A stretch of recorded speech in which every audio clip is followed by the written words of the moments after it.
So let's set the scene. In the early days of Islam, the brand new community in Medina is, to put it mildly, in a tough spot. They're surrounded, and some of their most bitter enemies, after being expelled, have regrouped in this massive fortress to the north called Khaibar. And from there, they're not just licking their wounds, they're plotting a war of total annihilation. So think about it. What do you do? This was the huge strategic question facing the Prophet Muhammad, peace be upon him. And the answer, well, it wasn't a full-scale war. It was something way more precise, something surgical, a series of high-stakes, special missions that would push the courage, the smarts, and the moral discipline of his companions to the absolute limit. Khaibar basically becomes the new command center for the entire opposition. We're talking a stronghold, a fortress city.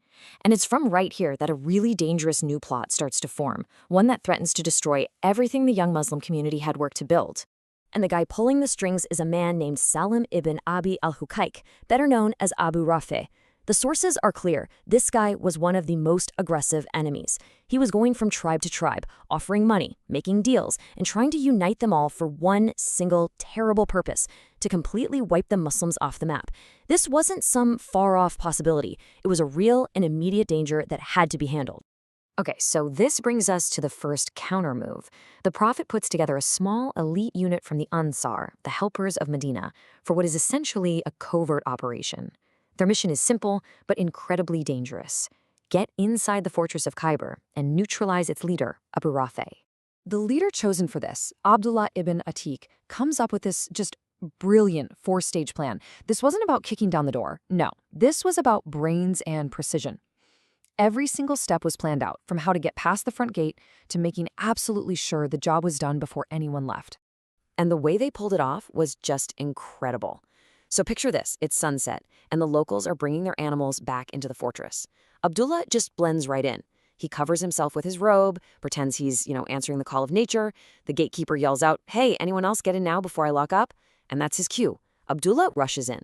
And here's the key. He spoke their language, Hebrew, fluently. That's what let him move around without anyone getting suspicious. Now, once he's inside, does he just run to find his target? Nope. He plays it cool. He waits. The gatekeeper hangs up the keys and leaves. Abdullah grabs them, and then he starts methodically locking the fortress doors from the inside. With every single click of the lock, he's trapping his target, cutting off any escape, any chance of reinforcements. I mean, talk about tactical patience. He finally gets to Abu Raafai's room. Problem is, it's pitch black. He can't see a thing. So how do you find someone you can't see? You make them tell you where they are.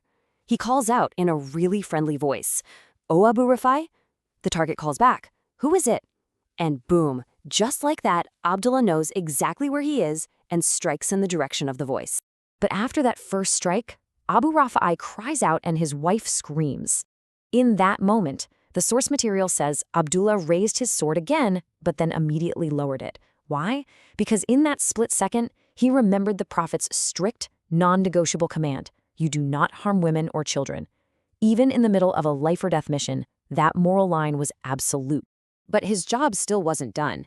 As he's making his way down the stairs in the dark, he misjudges a step and falls, breaking his leg. The pain must have been intense, but he refuses to leave. He literally tells himself, "I am not leaving here tonight until I know for sure that I killed him." He hides, waits in agony, until finally he hears the official announcer from the fortress wall, along with the crow of a rooster, declare the death of Abu Raafai. Only then, with 100% confirmation, does he get back to his companion. So you'd think, mission accomplished, right? Problem solved. Well, not quite.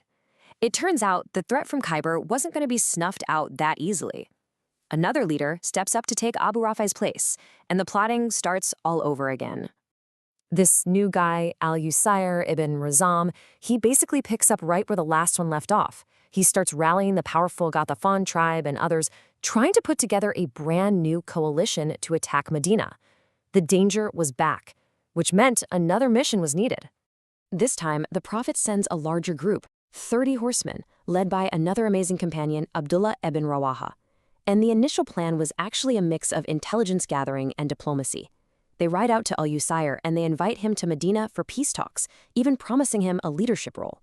He actually agrees, and he sets out with 30 of his own men. So now you've got this incredibly tense ride back to Medina. On one side, you have the Muslims, who believe they're escorting a potential ally for peace. But on the other side, Al-Yusair had zero intention of making peace. He started regretting his decision on the road, and his unit was secretly getting ready for a full-on betrayal.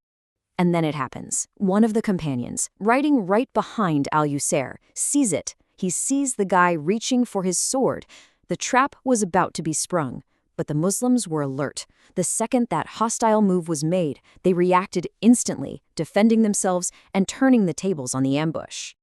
But look, these missions weren't just about fighting. They were also these incredible moments of faith, of learning, and they were punctuated by miracles that just completely solidified the companions' trust and resolve. Let's rewind for a second. Remember Abdullah ibn Ateek's broken leg? I mean, his friends had to literally carry him all the way back to Medina.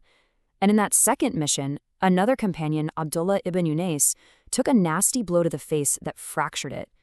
Both of these men came back from their missions with some really severe injuries. And this is where something truly incredible happens. When Abdullah ibn Ateek tells his story, the Prophet simply wipes his hand over the broken leg.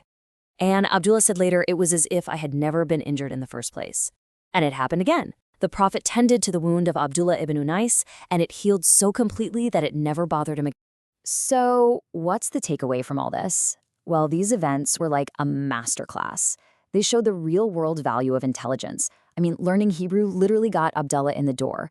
They proved the importance of careful planning and of choosing the absolute right person for the job, not just the most famous warrior. And maybe most importantly, you see how the companions were competing with each other, not for fame or glory, but for the honor of serving God. So when you pull back and look at the big picture, what was the ultimate result of these incredibly dangerous missions? It was nothing less than a complete shift in the balance of power. And it was achieved not just with force, but with a higher moral standard. After these missions succeeded, the Prophet, peace be upon him, made this powerful statement. And this was a massive turning point. It meant the days of being on constant defense were over. The initiative had been seized. By taking out the key architects of war, the Muslims had secured their community and could now start setting the terms for peace and security. You see, the real victory here wasn't just about eliminating a couple of enemies. It was about what was happening to the companions themselves. They weren't just tribesmen anymore. They were being forged into disciplined leaders and strategists, people who could think on their feet, act with courage, and even under the most intense pressure, stick to a strict moral code. And that's really what this was all about. The Quran itself tells us that the Prophet's mission was one of teaching, of purifying. These real-world events were his classroom. This is where he taught his followers the wisdom they needed to navigate a very dangerous world with both strength and incredible integrity. And that's really the thought I want to leave you with. These stories from over 1,400 years ago, they force us to ask what real strength even is. They suggest that maybe the greatest, most lasting victories aren't won by force alone, but by combining smart, strategic action with a deep commitment to doing the right thing, especially when it's the hardest thing to do.